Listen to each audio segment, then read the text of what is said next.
भाजपाई नकारात्मक राजनीति का आधार हमेशा से दरारवादी रहा है। मतलब भाजपा वाले पहले लोगों के बीच अविश्वास पैदा करते हैं, फिर इन लोगों को बांटकर छोटे गुटों में बांट देते हैं, फिर दोनों को एक दूसरे के खिलाफ लड़ाने के लिए मनमाने कारण बताते हैं। जनता के बढ़ते विरोध आक्रोश से ध्यान हटाने के लिए साजिशन लाए गए तथाकथित महिला आरक्षण बिल की हार भाजपा की हार है। तथाकथित महिला आरक्षण बिल के बहाने भाजपा नारी को नारा बनाने की कोशिश कर रही थी, क्योंकि महिला असुरक्षा, महिलाओं के खिलाफ बेतहाशा बढ़ती हिंसा व अपराध, महंगाई, बेरोजगारी, बेकारी, बीमारी और शिक्षा की वजह से नारी भाजपा से किनारा कर चुकी है। नारी स्वतंत्रता के विरुद्ध भाजपाई और उनके संगी साथियों की रूढ़िवादी संकीर्ण सोच और तंग नजरिया नए जमाने की नारी शक्ति को स्वीकार नहीं है।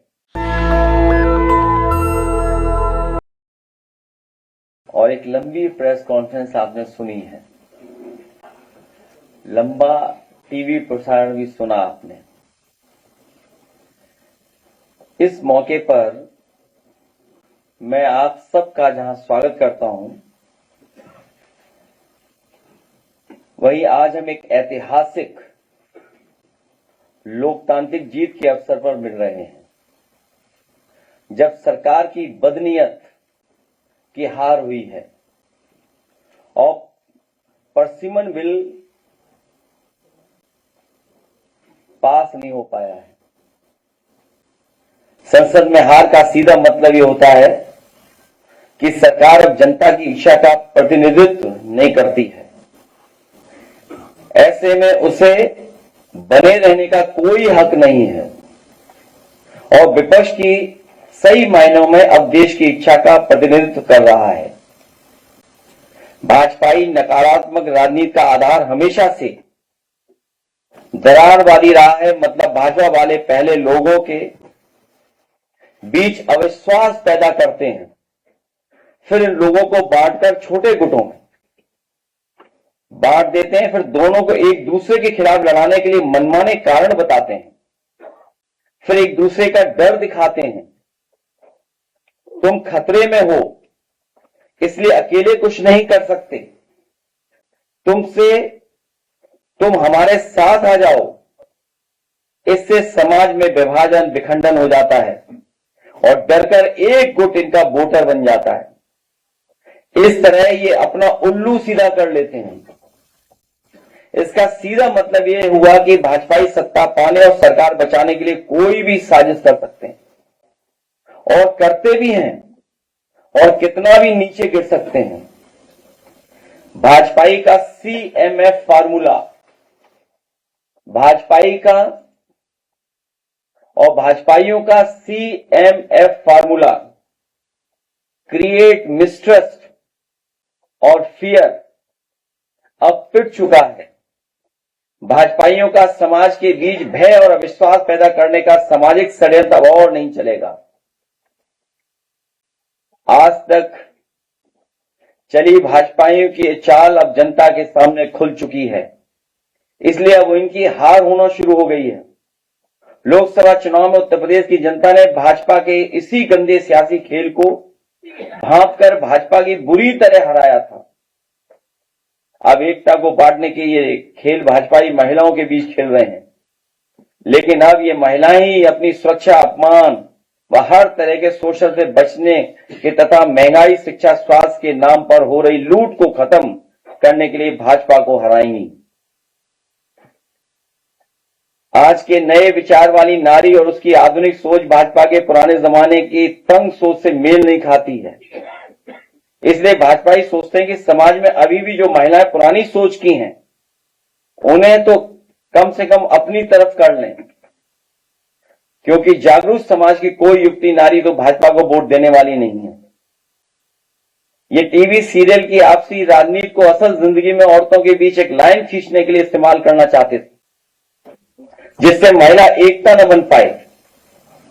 ये भी संकीर्ण सोच और तंग नजरिया वाले उन भाजपाई और उनके संगी साथियों की गहरी चाल थी, जिनकी महिलाओं के बारे में सोच सामंती है। मतलब जो पुरुषों की सत्ता में विश्वास रखते हैं और इस बात में भी कि नारी को कमजोर रखो, नारी को अधिकार मत दो, उसे न निर्णय की स्वतंत्रता दो, न सोच विचार की, न घूमने फिरने की, न पहनावे की, जिसका उदाहरण इनके दकियानूसी पुरातनपंथी रूढ़िवादी रंगे पुते लोगों के उन विरोध और प्रदर्शन में दिखता है, जो अक्सर मुंह छिपाकर हाथों में डंडे लेकर के स्कूल कॉलेजों में, सार्वजनिक स्थलों में, पार्क में, रेस्टोरेंट में और यहां तक कि लोगों के घरों में अपनी कुछ तथाकथित प्रथाओं को बचाने के लिए हिंसक हो जाते हैं। और जब इनका विरोध होता है तो ये तुरंत तितर बितर होकर भूमिगत हो जाते हैं। जनता के बढ़ते विरोध आक्रोश से ध्यान हटाने के लिए साजिशन लाए गए तथाकथित महिला आरक्षण बिल की हार भाजपा की हार है। ये भाजपा की बदनीयत की भी हार है। भाजपा का हर प्रयास, हर बिल या तो कुछ लोगों को फायदा पहुंचाने के लिए होता है या समाज को बांटने का छल छलावा होता है। इस बार भाजपा इस बिल के माध्यम से महिलाओं की एकता में दरार डालकर उनको ठगना चाहती थी, लेकिन विपक्ष की एकता ने भाजपाई मंसूबों को धूल चटा दी। ये भाजपा के खिलाफ देश की सक्रिय हो चुकी जन चेतना की जीत है, जिसका प्रतिनिधित्व देश का विपक्ष कर रहा है। तथा कथित महिला आरक्षण बिल के बहाने भाजपा नारी को नारा बनाने की कोशिश कर रही थी, क्योंकि महिला असुरक्षा, महिलाओं के खिलाफ बेतहाशा बढ़ती हिंसा व अपराध, महंगाई, बेरोजगारी, बेकारी, बीमारी और शिक्षा की वजह से नारी भाजपा से किनारा कर चुकी है। नारी स्वतंत्रता के विरुद्ध भाजपाई और उनके संगी साथियों की रूढ़िवादी संकीर्ण सोच और तंग नजरिया नए जमाने की नारी शक्ति को स्वीकार नहीं है। परसीमन के नाम पर यह बिल भी रूप बदलकर नारी के अधिकार का हरण करने आया था। इस बिल को लेकर हमारे सवाल और शंका हमारा विरोध नहीं, बल्कि ये तो नारी के अधिकारों को बचाने की वो सकारात्मक लक्ष्मण रेखा है जो नारी के सशक्तिकरण के लिए संसद में संयुक्त विपक्ष द्वारा खींची गई। तथा कथित महिला आरक्षण परसीमन बिल पिछड़े, दलित, आदिवासी, अल्पसंख्यक मतलब लगभग 95% पीडीए समाज की सभी महिलाओं के खिलाफ था, क्योंकि इससे महिलाओं के बीच विभाजन करने की साजिश की जा रही थी। ये महिला को अधिकार देने की नहीं, बल्कि आज उनकी शक्ति को बांटकर बेहद कमजोर करने का व कल को उनके हक को छीनने की छद्म योजना थी। भाजपा के वैचारिक पूर्वजों ने आजादी से पहले देश को बांटने में अपनी भूमिका निभाई और फिर उनके संगी साथियों ने आजादी के बाद भी नफरत के नाम पर समाज के भाईचारे, अमन चैन को बांटने की कुटिल करतूत जारी रखी। और ये अभी नकारात्मक लोग अपनी नारी विरोधी सामंती सोच के कारण देश की आधी आबादी मतलब महिलाओं की ताकत बांटने और हमेशा के लिए दबाए रखने का षड्यंत्र कर रहे थे, जिससे कि आज की जागरूक नारी की विरोध की क्षमता बढ़ जाए, घट जाए, मिट जाए। ये बिल नहीं था, भाजपा की दरारवादी राजनीति का काला दस्तावेज था। जिन्होंने नारी को अपने संगठनों में मान सम्मान नहीं दिया, वो राजनीति में क्या स्थान देंगे। अगर पिछड़ों की आबादी कम से कम केवल 66 भी मान ली जाए, इनमें आधी आबादी मतलब 33% होगी जिनके हक की बात नहीं हो रही थी। इसका मतलब यह है कि बिल 33% महिलाओं के हक देने के लिए नहीं, बल्कि उनका हक मारने के लिए लाया जा रहा था। ये भाजपा और उनकी वर्चस्ववादी महिला विरोधी सामंती सोच की साजिश है, जिसका हम विरोध करते रहेंगे।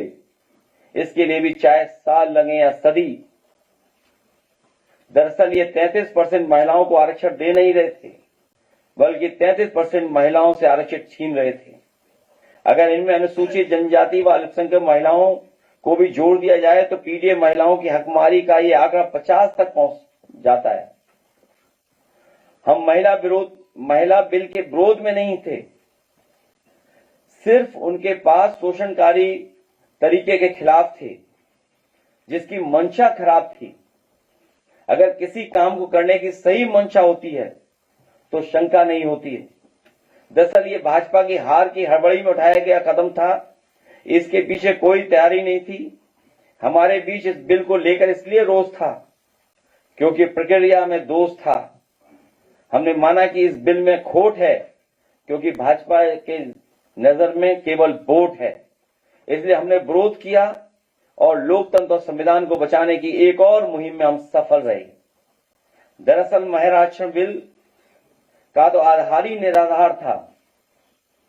आरक्षण का आधार अगर कुल सीटों का 1/3 है तो इसका मतलब हुआ कि ये गणित का विषय है और गणित का आधार अंक होते हैं, ये संख्याएं होती हैं, कोई हवा हवाई बात नहीं। और इस तरह के मामले में संख्या का आधार जनसंख्या होता है, जिसका आधार जनगणना होती है। जब महिलाओं की जनसंख्या के लिए 2011 के पुराने आंकड़ों को आधार बनाएंगे तो महिला आरक्षण की आधार भूमि ही गलत होगी। जब भूमि में ही दोष होगा तो सच्ची फसल कैसे उगेगी। इसलिए हमने कहा जब गिनती ही गलत होगी तो आरक्षण कैसे सही होगा। ये संशोधन के नाम पर जो जल्दीबाजी दिखा रहे थे, दरअसल उसके पीछे भाजपाइयों की मंशा ये थी कि जनगणना न करनी पड़े, क्योंकि जनगणना हुई तो जातिवार आंकड़े भी देने पड़ेंगे और जातिवार आंकड़े भी देने पड़ेंगे और जातिवार आरक्षण भी देना पड़ेगा। ये भाजपा का एक बहुत बड़ा षड्यंत्र था, जिसमें जनगणना आधारित प्रसीमन को नकार कर पिछड़ी दलित, अल्पसंख्यक व आदिवासी महिलाओं का अधिकार लूटे जाने की गुप्त योजना थी। आज जब हर तरह से महिलाओं के शोषण की खबरें आ रही हैं, ऐसे में महिलाओं को तत्कालिक रक्षण और संरक्षण की आवश्यकता है। इस बड़ी मांग से ध्यान भटकाने के लिए और अपने को महिलाओं का हितैषी साबित करने के लिए भाजपा ये आधा अधूरा महिला आरक्षण बिल लाने का नाटक कर रही थी। इस महिला आरक्षण बिल के साथ थे, लेकिन परसीमन के नाम पर की जा रही जल्दीबाजी के खिलाफ थे। दरअसल ये भाजपा को सामने दिख रही अपनी जमानत जब्त हार की हड़बड़ी में उठाया गया कदम था। इसके पीछे कोई तैयारी नहीं थी। इसलिए हमारी सबसे बड़ी आपत्ति यही रही कि पहले जनगणना कराई जाए, फिर महिला आरक्षण की बात उठाई जाए। जो सरकार महिलाओं को गिनना नहीं चाहती, वो भला उन्हें आरक्षण क्या देगी। महिलाओं के साथ भाजपा और उनके संगी साथियों जो धोखा करना चाहते थे, महिलाओं के साथ वो छलावा हम नहीं होने देंगे। ये महिला सशक्तिकरण की बजाय तुष्टीकरण का कोशिश है। सबसे पहली बात तो महिला के अधिकार की होनी चाहिए और आरक्षण को उसका जरिया मानना चाहिए। अगर नजरिया ही गलत होगा तो परिणाम कैसे सही होगा।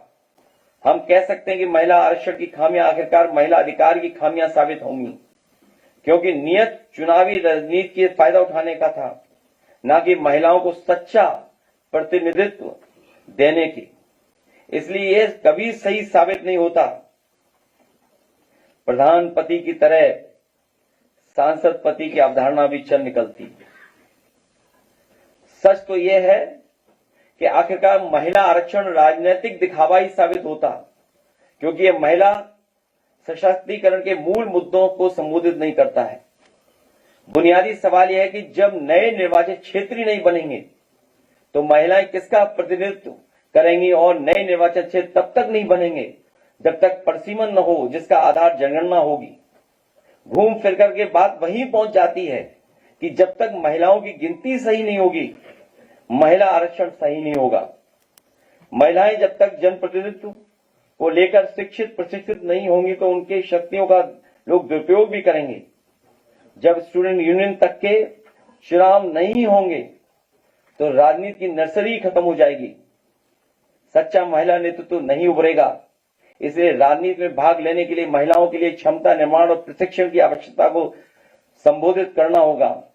योग्य प्रतिनिधित्व के लिए योग्यताएं विकसित करनी होंगी। साथ ही सामाजिक मानसिकता भी एक दिन में नहीं बदलेगी। हमारे पुरुष प्रधान समाज में नारी को राजनीति में आने से रोकने के लिए तरह तरह के षड्यंत्र भी किए जाते हैं, जिनमें से एक ये भी है कि राजनीति को इतना बदनाम कर दो कि सामान्य समझ के लोग राजनीति में अपने लोगों को भेजने से रोकें और कुछ प्रभावशाली लोग अपने लोगों के लिए रास्ता साफ कर लें। इसके लिए रूढ़ियों और पूर्वग्रहों से लड़ने के लिए वातावरण बनाना होगा। अगर जल्दीबाजी में महिला आरक्षण भ्रष्ट और स्वार्थी लोगों में चला गया तो महिला का और भी शोषण होगा और वो ताकतवर होने की जगह और भी कमजोर किए जाने की सियासत की शिकार हो जाएंगी। महिलाओं को स्वयं भी मनोवैज्ञानिक बाधाओं को दूर करने के लिए समय लगेगा, क्योंकि महिलाओं को राजनीति में भाग लेने के लिए मनोवैज्ञानिक बाधाओं का सामना करना पड़ता है, जिसके लिए स्कूली स्तर से ही उनके आत्मविश्वास को बढ़ाने, सामाजिक प्रतिक्रियाओं के डर से बाहर लाने और पारिवारिक जिम्मेदारियों के नाम पर आने वाली मानसिक सामाजिक बाधाओं को पार करना होगा। इतना बड़ा बदलाव एक दिन में नहीं आ सकता। अगर हम इन सब बातों को नजरअंदाज किया गया, महिला आरक्षण का सांकेतिक बनकर रह जाएगी, अपने मूल उद्देश्यों से भटक जाएगा।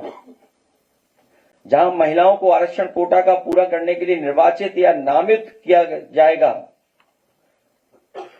लेकिन सही मायने में राजनीतिक प्रक्रिया में भाग लेने के लिए सशक्त नहीं बना जाएगा, इसमें आदिवासी, दलित, पिछड़े, अल्पसंख्यक समाज की महिलाओं को रिप्रेजेंटेटिव जस्टिस मिल सके, ये सुनिश्चित करना पड़ेगा।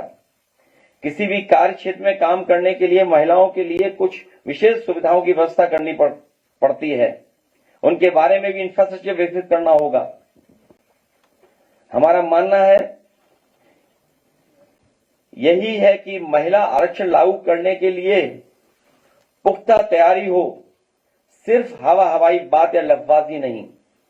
कुल मिलाकर सरकार से हमारा ये कहना था कि जब तक जनगणना नहीं, तब तक महिला आरक्षण पर बहस करना नहीं। इनकी रूढ़िवादी सोच में महिला का कोई स्थान नहीं है। ये स्कूलों को बंद करके दूर करना चाहते हैं, जिसका सबसे ज्यादा नुकसान लड़कियों को ही होगा, क्योंकि सुरक्षा के नाम पर मां बाप बच्चों को दूर नहीं भेजना चाहते हैं। इसी तरह स्वास्थ्य और चिकित्सा के क्षेत्र में कमजोर रखने की सबसे अधिक हानि स्त्रियों को ही होती है, क्योंकि सामाजिक, आर्थिक, मानसिक कारणों से वो पोषण व अन्य तरह शारीरिक जरूरतों के लिए सदैव उपेक्षित रहती हैं। संपत्ति में बेटी को हिस्सेदारी को लेकर आज भी परिवार टूट रहे हैं। वर्क प्लेस सिक्योरिटी डिस्क्रिमिनेशन पर बात होनी चाहिए। सच तो यह है कि महिलाओं को आरक्षण से पहले उन असुरक्षाओं, भेदभावों से संरक्षण की आवश्यकता है जो वो घर, बाहर और सार्वजनिक स्थलों पर और आवागमन के दौरान झेलती हैं। न्याय के दरवाजे खटखटाने से पहले महिलाओं ही क्यों डिस्करेज किया जाता है? जब ऑल वुमेन पुलिस स्टेशन हो सकते हैं, तो ऑल वुमेन कोर्ट क्यों नहीं हो सकते हैं, जहां अपनी बात कहने के लिए हिचक न हो। आज इंडिया की एकजुटता ने साबित कर दिया है कि नैतिक रूप से भाजपा ने सरकार में बने रहने का आधार खो दिया है, क्योंकि संसद में जो सरकार हार जाती है वो बाहर जाती है। ये जनता की जीत है, इसलिए पूरे देश में सालों बाद हर्षोल्लास का वातावरण बना है, क्योंकि जनता को विश्वास हो गया है कि बुरे दिन जाने वाले हैं। बहुत बहुत धन्यवाद आपका।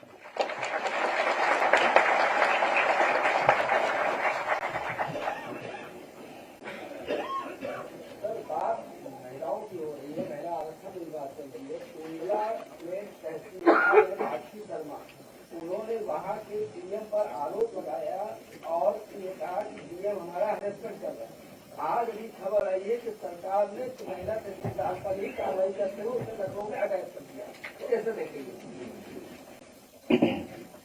रात को जब हमें और आपको ये सूचना मिली कि कोई बहुत बड़ा अनाउंसमेंट होने जा रहा है, हमें लगा कि संबोधन में किसी महिला प्रधानमंत्री का नाम आएगा, उनके नाम की घोषणा होगी। इसीलिए आरक्षण जरूरी है, वहीं वातावरण भी हम लोगों को ठीक करना पड़ेगा। उनके वर्क प्लेस पर या जिस तरह का शोषण कई बार होता है, अगर एक अधिकारी दूसरे अधिकारी का शोषण करे तो उसे न्याय सरकार को देना चाहिए।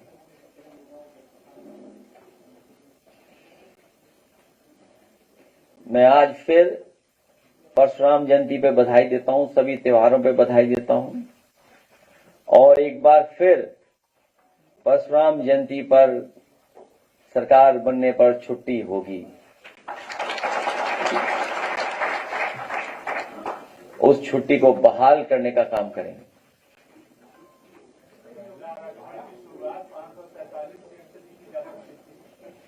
ये पक्ष बहुत से सांसदों ने भी रखा कि अगर सरकार चाहे जो पुराना बिल पास हो चुका है उसी में, या फिर जो आज एट प्रेजेंट स्ट्रेंथ है हाउस में, इसी पे भी लागू कर दें। लेकिन उन्हें आरक्षण नहीं, नारी को नारा बनाना था और उसके सहारे हमें आपको और पीडीएस समाज को धोखा देना था।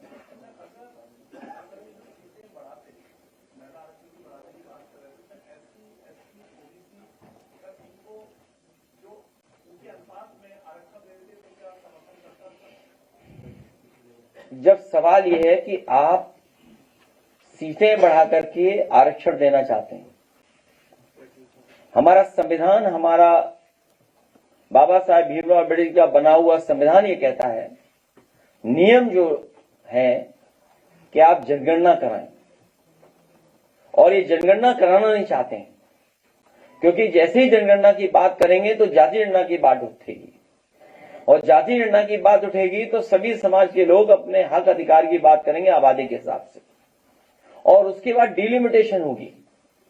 तो ये सभी प्रोसीजर्स को, सभी नियमों को बाईपास क्यों कर रहे थे ये लोग, और फिर इतने वर्षों से किसका इंतजार कर रहे थे? इसलिए बहुत सोची समझी रणनीति थी इनके संगी साथियों की, इनके खुफिया लोगों की, इनकी गुप्त योजना थी कि किसी भी तरीके से पीडीएस समाज को और जो नारी शक्ति है उसको तोड़ दें। अभी जो प्रेस कॉन्फ्रेंस हो रही थी हमारे प्रदेश के मुखिया, मैं चाहूंगा, बड़ी मुश्किल से उनका पुराना वीडियो हमें मिला है।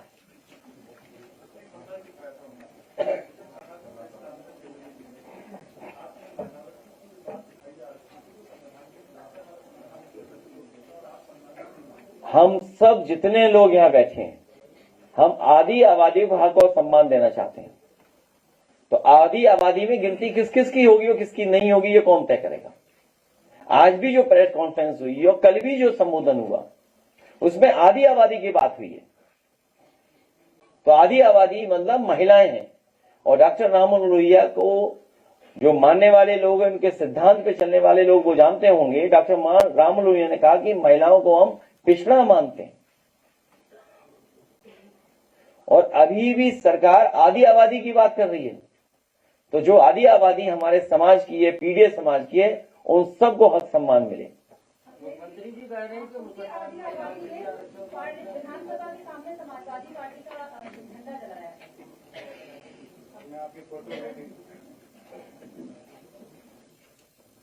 उस पर मैं बहुत ज्यादा कुछ नहीं कहना चाहता हूं, लेकिन हम और आप सब लोग जानते हैं कि रंग जो होता है वो किसी न किसी धर्म से जुड़ा रहता है, या हर धर्म का कोई न कोई रंग होता है। समाजवादियों का रंग जो लाल है, लाल क्रांति का रंग तो है ही है, ये हमारी देवियों का भी रंग है, उनके पहनावे का भी रंग है, हनुमान जी का भी रंग है। नए जोड़े जब बनते हैं तो चूड़ियों का भी रंग लाल होता है, हमारी देवी के चुनरी का भी रंग लाल होता है। तो इसलिए किसी के भी इमोशन को हर्ट नहीं करना चाहिए। नेशनल दस्तक की आपसे गुजारिश है कि अगर इसको बचाना चाहते हैं तो नेशनल दस्तक को सब्सक्राइब करने के लिए रेड कलर के सब्सक्राइब बटन को दबाएं, फिर बेल आइकन की घंटी दबाएं। नेशनल दस्तक को बचाने के लिए बहुत जरूरी है कि हर खबर को शेयर करें, लाइक करें, कमेंट जरूर करें।